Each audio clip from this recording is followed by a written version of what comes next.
Hello friends, स्वागत है आपका वीएच एजुकेशन चैनल पर।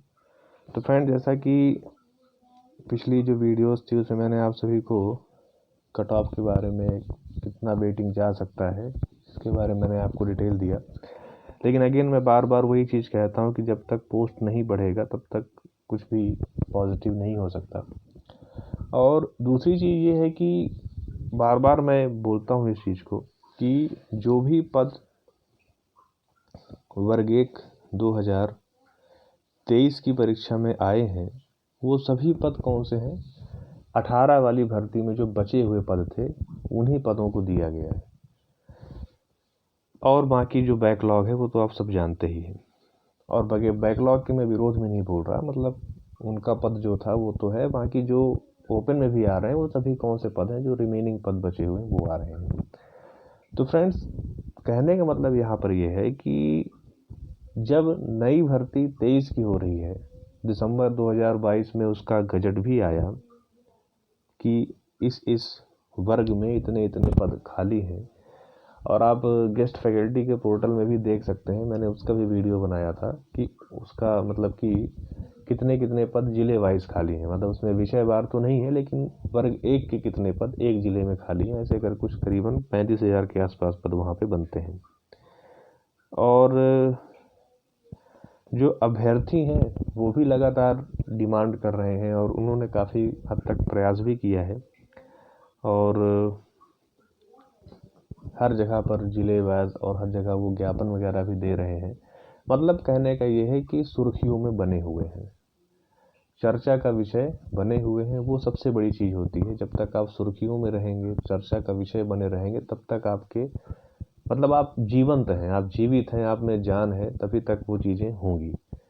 लेकिन हाँ, ये है कि प्रयास को जारी रखना है, क्योंकि आप एग्ज़ाम दे चुके हैं, अब आपका रिज़ल्ट भी आ चुका है। बीच में वो एक वीडियो में मैंने बताया था कि वो रिज़ल्ट अचानक से उसका जो वेटिंग मेरिट था उसको हटा दिया गया, सिर्फ नंबर दिखा रहा था। अब वापस से रिवाइव हो गया है, वो वही वेटिंग और रैंक, मतलब वेटिंग और मेरिट दिखा रहा है। ठीक है, तो मतलब कहने का ये है कि ये जब चीज़ें आपकी चलती रहेंगी, अगर आप इसमें प्रयास करते रहेंगे, तो अभी मतलब आगे आपको सक्सेस भी मिलेगी। और ज्ञापन कई जगह दिया जा रहा है, ज्ञापन में 20,000 पदों की डिमांड हो रही है कि लगभग इतने पद दिए जाएं। और ये सही बात है, क्योंकि जब इतने भारी संख्या में बच्चे क्वालिफाई किए हैं, जैसा कि एक मेरे पास और डेटा आया था, उसमें ये बात सामने आई कि लगभग 41,000 बच्चे क्या थे इस परीक्षा में बैठे थे। ठीक है, 41,000 के आसपास बच्चे इसमें, 41 से 42,000 के आसपास बच्चे इसमें बैठे थे। और जहाँ रही बात क्वालिफाई होने की, तो अगर हम इसको इस तरह से देखते हैं कि मतलब 40% से कम मार्क्स जो बच्चे हैं, तो उसका जो आंकड़ा है करीबन वो मान के चलिए कि 80% है। मतलब इसका 80%, तो लगभग 30,000 के आसपास बच्चे जो हैं वो 40 एबव थे। और अगर हम इसका वैसे आंकड़ा देखते हैं, क्या बोलते हैं आपका मतलब 50 से एबव जो बच्चे अगर पा रहे हैं नंबर, तो वो आंकड़ा अगर हम देखते हैं तो वो लगभग 15 से 20,000 आता है, ज़्यादा बच्चे नहीं हैं। और सभी बच्चे क्या है कि दो दो परीक्षाएं दिए हैं। ठीक है, ऐसा नहीं कि एक परीक्षा दे के उनका सिलेक्शन हो गया हो। और भर्ती भी कोई रेगुलर बेस पे नहीं आती। जैसे अगर आप MPPSC से अगर इसका कंपेयर करेंगे, तो MPPSC में ये है कि हर साल वैकेंसी आ रही है। जहाँ तक मैं जानता हूँ तो 2012 या 13 से हर साल उसके मतलब वैकेंसी आ रही है। कभी कभी तो ऐसा होता है कि एक ही साल में दो दो बार फॉर्म भरवा दिए जाते हैं PSC के, है ना, कि सपोज 18 वाली PSC या फिर 19 वाली PSC, दोनों का फॉर्म आगे पीछे 2 महीने 3 महीने छोड़ के रहता है, और उनकी बकायदे परीक्षा होती है। तो अगर पद कम भी उसमें रहते हैं मान लीजिए, तो भी ये है कि परीक्षा हर साल हो रही है। प्रीलिम्स हो रहा है, फिर उसका मेंस हो रहा है, फिर उसका इंटरव्यू हो रहा है। तो उसमें एक कंटिन्यूटी होने की वजह से बच्चे बाकायदा कोचिंग लेते हैं, है ना, अच्छी जगहों से पढ़ के अच्छी मेहनत करते हैं और तैयारी करते हैं, क्योंकि उनको उम्मीद बनी है कि अगले साल होगा। जैसे आप बड़ी परीक्षाओं की बात करें, जैसे UPSC वगैरह हो गया, इनकी रेगुलर भर्तियां हो रही हैं। हाँ, पद ये है कि कभी ज़्यादा किसी बैच में ज़्यादा पद आ जाते हैं, किसी बैच में कम पद आते हैं। तो अगर मान लीजिए कि किसी बैच में कम पद आया, कोई अभ्यर्थी था वो कुछ नंबरों से उसका वेटिंग में आ गया मान लीजिए, और वेटिंग उसकी दुर्भाग्यवश क्लियर भी नहीं हो पाई, लेकिन उसने तैयारी का रिदम बना के रखा है, उसने प्रीलिम्स क्वालिफाई किया, मेंस क्वालिफाई किया, इंटरव्यू भी क्वालिफाई किया, तब उसका वेटिंग में आया है। तो कहने का मतलब ये है कि जब उसने रिदम बना के रखी है, तो अगर इस बार उसका वेटिंग में है तो नेक्स्ट एग्ज़ाम में उसको पूरी उम्मीद है कि अच्छा मैं थोड़ा सा और ज़्यादा मेहनत कर लूँगा, तो मेरा सेकंड अटैम्प्ट जब भी सेकंड एग्ज़ाम होगा, जो कि होना ही होना है उनका यूपीएससी का, अगर मैं पैटर्न की बात करूँ तो यही कुछ आपका ये कभी कभी मार्च में, कभी कभी फरवरी में इनका फॉर्म आ जाता है। सिविल सर्विस एग्ज़ाम की मैं बात कर रहा हूँ। एग्ज़ाम तो यूपीएससी बहुत सारे कंडक्ट कराती है, लेकिन मैं मेन उसकी बात कर रहा हूँ जिसका क्रेज़ है पूरे ऑल ओवर कंट्री। फिर उसके बाद वो अपना प्रीलिम्स लेते हैं, मई जून के महीने में प्रीलिम्स हो जाता है, फिर उसका रिज़ल्ट आता है अपना जुलाई अगस्त सितंबर में, फिर उधर आपका अक्टूबर या नवंबर में आपका मेंस एग्ज़ाम हो जाता है, फिर वो दिसंबर जनवरी तक में जाके उसका रिज़ल्ट 1-2 महीने 1.5 महीने में आता है, फिर आपका जनवरी तक में इंटरव्यू हो जाता है और फाइनली फिर आपका मई में उसका रिज़ल्ट आ जाता है। जैसे अभी जो हो चुके हैं प्रोसेस, अभी देखिएगा उसका 1-2 महीने के अंदर उसका रिजल्ट आ जाएगा, पता चलेगा कौन लड़कियों ने मारी बाजी, है ना, इस स्टेट से लड़कियों ने सेलेक्ट किए, है ना, और ये रैंक आई वगैरह वगैरह। तो कहने का मतलब ये है कि वो इतनी नियमित परीक्षाएं होती हैं कि वहाँ बच्चे पदवृद्धि के लिए नहीं जाते। जैसे आपने कभी ऐसा नहीं सुना होगा कि कोई यूपीएससी का कैंडिडेट हो, एग्ज़ाम दिया, वेटिंग आया, वो गया हो कि सर हमारा पद बढ़ाओ ताकि हमारा भी सिलेक्शन हो जाए। उसके पीछे रीज़न ये है कि उनको पता है कि हमने मेहनत की है, हमारा इस बार नहीं हुआ तो नेक्स्ट अटैम्प्ट में हो जाएगा। वहाँ पे अटैम्प्ट काउंट होते हैं, आपको पता होगा कि यूआर के लिए शायद 6 अटैम्प्ट होते हैं और अदर देन यूआर के 8 अटैम्प्ट होते हैं, और 32 ईयर एज होती है आपका यूआर के लिए, और अदर देन यूआर के 35 या कुछ 40 ऐसे कुछ एज होती है।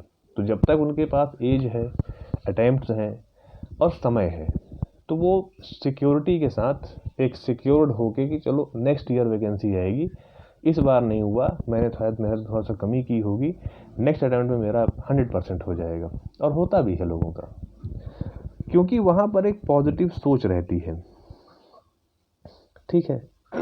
अब हम बात करें पीएससी की, एमपीपीएससी की, तो यहाँ भी एक कंटिन्यूटी है। जैसा कि मैंने आपको बताया कि 11-12 से लगातार इसकी वैकेंसियाँ आ रही हैं और लोग उसमें एग्ज़ाम में अपीयर हो रहे हैं और उनका वहाँ पे सिलेक्शन हो रहा है। तो वो एक सिक्योरिटी है कि फ्यूचर में पोस्ट आएगी, वैकेंसी आएगी, मैंने कम मेहनत की होगी, मेरा इसमें कम मार्क्स रह गया होगा, इसमें मुझे मेहनत करनी, हो सकता है मैंने ऐसे अच्छे से ना लिखा, हो सकता है मैंने हिस्ट्री अच्छे से तैयार न की हो सकता है कि मेरा सीसेट अच्छा ना गया हो, जीएस अच्छा ना गया हो, उसमें हम मेहनत करके नंबर ला देंगे। ये हुआ आपका किसकी बात, पीएससी की बात हो गया। तो मैंने आपको यूपीएससी और फिर आपका ये एमपीपीएससी, इन दोनों के बारे में आपको बता दिया कि ये इसमें क्या पैटर्न रहता है।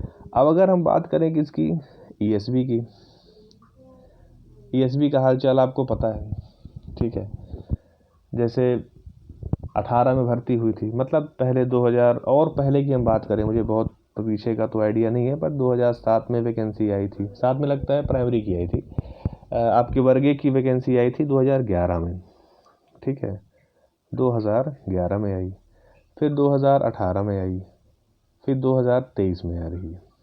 ठीक है, आप देख सकते हैं कोई कंपैरिजन ही नहीं है। 11 वाला लड़का अगर वेटिंग में आ गया, उसका सिलेक्शन नहीं हुआ, तो फिर वो एग्ज़ाम की कंटिन्यूटी मेंटेन करे, नेक्स्ट एग्ज़ाम के लिए पढ़े कि पढ़ाई छोड़ दे, कोई भरोसा नहीं है। हो सकता है 2012 में आ जाए, हो सकता है 13 में आ जाए, हो सकता है 18 में भी ना आए, मतलब कोई ठिकाना नहीं है।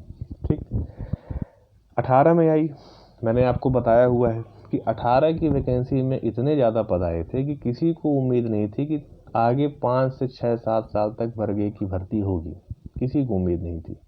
फिर भी वैकेंसी आई, परीक्षा ली गई बाकायदा। अब यहाँ पर ये हो गया है कि पोस्ट नहीं है, पोस्ट है लेकिन वो पोस्ट क्या है कि कन्वर्ट नहीं हो रही है, मतलब वो कन्वर्ट अपने रिक्रूटमेंट प्रोसेस में नहीं आ रही है, इस वजह से दिक्कत हो रही है।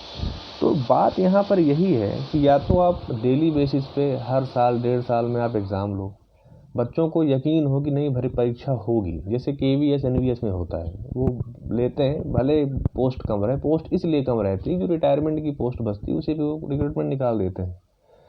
अब यहाँ तो रिक्रूटमेंट निकलता ही नहीं है, तो कोई क्या ही उम्मीद करके बैठेगा। लेकिन फिर भी बच्चों का साहस आप देखिए, जिन्होंने टीचर बनने का सपना देखा, बाकायदा उन्होंने यूजी किया, पीजी किया, डिग्री लिया, फिर आपने बीएड किया, डीएड किया, फिर आप जो और योग्यता होगी, आपने कंपटीशन की तैयारी की, एक अंधेरी उम्मीद में, कोई उम्मीद नहीं है कि भर्ती कब आएगी। हो सकता है कि उसकी एज, उस परीक्षार्थी की एज आपकी 27-28 साल रही हो जब उसने सोचा कि एक तो इतनी वर्ग एक की परीक्षा में बैठने के लिए जो योग्यता है वो लाने में ही आपका, मतलब आप 12th के बाद आप 7 से 8 साल लगा लीजिए। माने अगर कोई लड़का 18-19 साल की उम्र में 12th पास करता है तो फिर उसको वहाँ से 8 साल और, माने 7 साल आप लगा लीजिए कि 3 साल ग्रेजुएशन का, 2 साल पीजी का और 2 साल बीएड का, मतलब आपका 7 साल और, यानी कि 25-26 साल में तो वो एलिजिबल होता है इस परीक्षा के लिए। जबकि और परीक्षाएं आप देखिए, जैसे यूपीएससी या पीएससी की हम बात करें तो आप यूजी कन्फर्म, यूजी आप क्लियर कर लीजिए, आप उस परीक्षा में बैठ सकते हैं। पर वर्ग एक की परीक्षा में यूजी का तो कोई मतलब ही नहीं है। आपके पास यूजी हो, फिर आपके पास बीएड हो, पीजी हो, तब आप वर्ग एक के लिए एलिजिबल होंगे। तो इतनी लंबी प्रोसेस के बाद, माने आप अपनी लाइफ के 7 साल, चलिए यूजी तो हर कोई करेगा ही, कोई भी एग्जाम में यूजी तो मस्ट होता है, तो भी आप 4 साल और लगा लीजिए पीजी और बीएड का। वो करने के बाद माने आपने अपनी लाइफ के 4 साल और रिस्क में डाले कि मैं टीचर बनूंगा, ठीक है। फिर उसके बाद कोई ठिकाना नहीं कि कब भर्ती आएगी, कोई भरोसा नहीं कितने पद आएंगे, ठीक है। तो वो एक अंधकार तो है ही। फिर उसके बाद 26 साल के आप हो गए, अब भर्ती आ रही है 5 साल बाद। 26 के जब आपने, मान लीजिए किसी का पीजी और बीएड 2018 में कंप्लीट हुआ, वो उस 18 की भर्ती में नहीं बैठ पाए क्योंकि उसके पास एलिजिबिलिटी क्राइटेरिया नहीं था। अब वो 5 साल वेट किया, ठीक है, क्योंकि 23 में भर्ती आई, तो वो 26 का लड़का 31-32 का हो गया 31-32 का, तो भी वो अंधेरे में रह के 18 में जब उसका नहीं हुआ तो भी हिम्मत बांधा कि भर्ती आएगी, भर्ती आएगी, भर्ती आएगी। उसने तैयारी की। जब उसने तैयारी की और अच्छी तैयारी की, फिर 18 के पैटर्न के हिसाब से वो ये सोच के चला कि एक ही परीक्षा तो होनी है, पात्रता परीक्षा होगी, 90 नंबर लाएंगे, सिलेक्शन हो जाएगा। उसे अचानक रातों रात पता चलता है कि 2 परीक्षा होगी, एक पात्रता परीक्षा होगी, फिर दूसरी चयन परीक्षा होगी। तो भी वो हिम्मत बांधता है कि ठीक है 2 परीक्षा होगी, हम दोनों परीक्षा की तैयारी करेंगे। पात्रता की तैयारी करता है, सिलेक्शन हो जाता है। आप सभी का सिलेक्शन हुआ है, मैं सबकी बात कर रहा हूँ, हर किसी के साथ सबकी यही कहानी है। फिर जब चयन परीक्षा का आता है तब उसको पद का पता चलता है कि इतने ही पद आए हैं। सोचिए, उसने पात्रता में अच्छी मेहनत की, अच्छे नंबर लाए, अब उसको ये उम्मीद थी कि पद कम से कम अच्छे खासे आएंगे, हर विषय बार तो हमारा सिलेक्शन हो जाएगा, ऐसा वो सोचता है। फिर चयन परीक्षा का विज्ञापन आता है, पद पता चलते हैं, आधे से अधिक बैकलॉग निकल गए। बैकलॉग से मुझे प्रॉब्लम नहीं है, इस चीज़ को मैं बार बार कह रहा हूँ, मैं बैकलॉग का विरोधी नहीं हूँ। उनका हिस्सा था, उनका वो हक था, जो 18 में नहीं भरा वो 23 में भरा, उसमें कोई दो राय नहीं। लेकिन जो फ्रेश पोस्ट है, वो फ्रेश पोस्ट भरने के लिए जब कायदे के पद नहीं होंगे तो कहाँ से किसी का होगा। फिर तो वही है कि जो क्रीम क्लास है उन्हीं का सिलेक्शन यहाँ पर होगा। फिर भी वो हिम्मत बांधता है और चयन परीक्षा का एग्ज़ाम देता है, उसमें भी क्वालिफाई करता है, अच्छे नंबर से क्वालिफाई करता है। मैंने आपको बताया है कि यहाँ पर बच्चे 80, है ना, 85, 70, 74, है ना, इस तरह के नंबर लाने वाले बच्चे कहीं कहीं दूर दूर तक कोई उम्मीद नहीं। अब अगली भर्ती कब आएगी उसका कोई ठिकाना नहीं। तो बच्चों का या परीक्षार्थियों का पद वृद्धि की मांग करना 100% जायज़ है, इसमें कोई दो राय की बात नहीं है। और सकारात्मक परिणाम भी निकल रहे हैं, जैसा कि माननीय शिक्षा मंत्री महोदय जी से जब मुलाकात हुई उसके बाद उन्होंने शिक्षा विभाग में मीटिंग ली।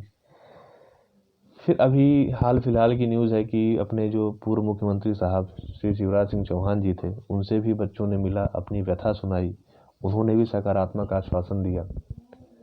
और लगातार जिलेवार जहाँ जहाँ भी होता है, जहाँ भी अपने राजनेताओं का दौरे होते हैं, वहाँ पर वो ज्ञापन देते हैं और अपना काम कर रहे हैं।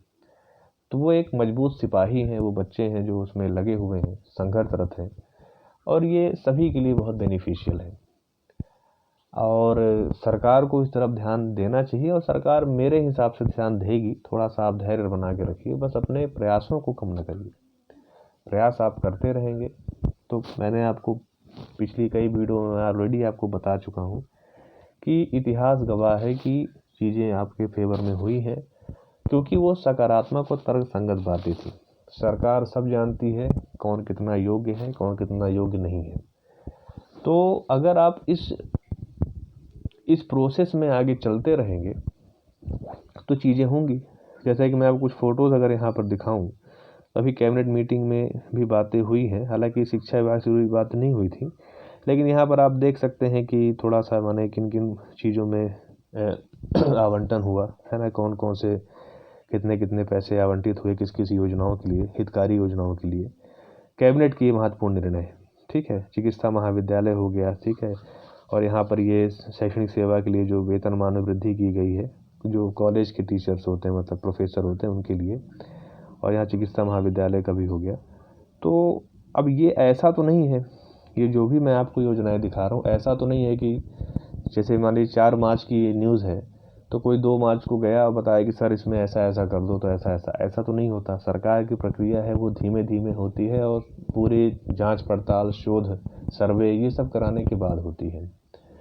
तो यहाँ पर भी बात वही है कि अगर आप इसमें प्रयास करेंगे, कानों तक बात जब जाएगी शासन के, तो वो उस चीज़ का सर्वे कराएगी और उस चीज़ को वो समझेगी कि वास्तव में यहाँ पर चीज़ें थोड़ा सा निगेटिव हो रही हैं।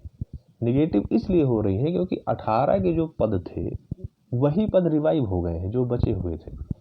नए पद तो दिए ही नहीं गए हैं। अगर नए पदों की बात की जाए तो नए पद कहाँ आए हैं, एक भी नए पद बिल्कुल भी नहीं आए हैं। तो जब नए पद नहीं आए हैं तो फिर आप समझ सकते हैं कि कैसे मतलब चीज़ें वो होंगी। तो इसीलिए मैं कह रहा हूँ कि आप प्रयास करेंगे तो बड़े आराम से, अगर बच्चे 20,000 पदों की मांग कर रहे हैं, 35,000 पद खाली हैं, तो उसमें कुछ ना कुछ सरकार करेगी। थोड़ा समय लगेगा लेकिन करेगी। और रही बात जो नियुक्ति पत्र अभी बंट रहे हैं, तो वो बटेंगे उनको जो मेरिट में आए हैं, ठीक है। तो उन सभी बच्चों को बहुत बहुत बधाई कि उनको नियुक्ति पत्र मिल रहा है सरकार के द्वारा। और बाकी ये चीज़ें क्या है कि एक मतलब थोड़ा सा चर्चा में दिखाने के लिए कि मतलब हम रोजगार को लेकर गंभीर हैं, और मोहन यादव जी की जो सरकार है वो रोजगार को लेकर वास्तव में गंभीर है। शिक्षा व्यवस्था की गुणवत्ता को लेकर गंभीर है, क्योंकि वो पहले उच्च शिक्षा मंत्री भी रहे हैं, और शिक्षा व्यवस्था को लेकर उनका जो एटीट्यूड है वो बहुत ही क्लियर है। तो वो चीज़ें आपके फेवर में होंगी, समय थोड़ा सा लगेगा लेकिन होगा। लेकिन आप इस चीज़ को ध्यान रखिए ज़रूर कि अगर वर्ग ए की परीक्षा की बात की जाए तो उसकी योग्यता लेने में ही आप 25-26 साल के हो जाते हैं। फिर लगातार भर्तियां नहीं आ रही हैं, 5-5 साल में भर्ती आ रही, तो जो 26 साल का लड़का है या लड़की है जो भी है, वो पहुंच जाते हैं 33-32 साल के, तब उनका कहीं जाके नाम आता है, और फिर वहाँ आपका फिर मतलब परीक्षा देने का मौका मिलता है, फिर सिलेक्शन तो बहुत बात की बात है। तो ये सब चीज़ें हैं। तो आप प्रयासरत रहेंगे, सकारात्मक सोच रखेंगे तो निश्चित रूप से आपको सफलता मिलेगी। पिछली भर्तियों में भी यही सब हुआ और आगे की भर्तियों में ये होगा। सरकार को सब पता है कौन कितना क्या है ना, सब उसके पास डेटा रहता है। आप बस प्रयास करिए, सहयोग करिए, और सब सकारात्मक तरीके से कार्य को करेंगे तो चीज़ें होंगी। और सक्रिय रहिए, सुर्खियों में बने रहिए, यही सबसे बड़ी बात है।